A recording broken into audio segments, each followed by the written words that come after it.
इनमें 5 अरब रुपए मालियत की दरसी किताबें मुबैना तौर पर मनपसंद पब्लिशर से छपवाने का इंकशाफ हुआ है। एंटी करप्शन एस्टैब्लिशमेंट ने सिंध टेक्स्ट बुक के खिलाफ तहकीकात शुरू कर दी है। तो आपको बता रहे हैं कि सिंध में 5 अरब रुपए मालियत की दरसी किताबें मुबैना तौर पर मनपसंद पब्लिशर से छपवाने का इंकशाफ हुआ है। एंटी करप्शन एस्टैब्लिशमेंट ने सिंध टेक्स्ट बुक के खिलाफ तहकीकात शुरू कर दी है। आपको बता रहे हैं एंटी करप्शन ने सिंध टेक्स्ट बुक बोर्ड हुकाम को 2 अक्टूबर को तलब कर लिया है। इस मामले पर आपको बता रहे हैं सिंध में 5 अरब रुपए मालियत की दरसी किताबें मुबैना तौर पर मनपसंद पब्लिशर से छपवाने का ये इंकशाफ हुआ है। तफसीलात बताएंगे डॉन न्यूज़ के नुमाइंदे राशिद शेख हमारे साथ मौजूद हैं। राशिद, क्या तफसीलात सामने आई हैं?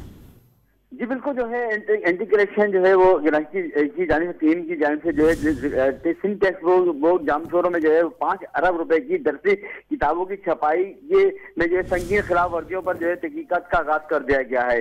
इस हवाले से जो है चेयरमैन एंटी करप्शन से तमाम तर रिकॉर्ड तलब किया गया है। उनका इसमें लेटर में जारी लेटर में ये कहा गया है कि 2025 और 26 के दौरान जो है वो मनपसंद जो है वो ठेकेदारों को जो है वो टेंडर दिए गए थे और मनपसंद अफराद पब्लिशर से किताबें छपवाई गई थी, जिस पर जो है तहकीकात का आगाज किया गया है और तमाम रिकॉर्ड तलब किया गया है, जिनमें NIT कंपनी की तफसीलात, बिड्स रिपोर्ट, वर्क समेत सप्लाई आर्डर, डिलीवरी चलान समेत दीगर सरकारी रिकॉर्ड जो है वो तलब किया है और उन्हें बयान के लिए बुलाया गया है। जी बहुत शुक्रिया आपका राशिद।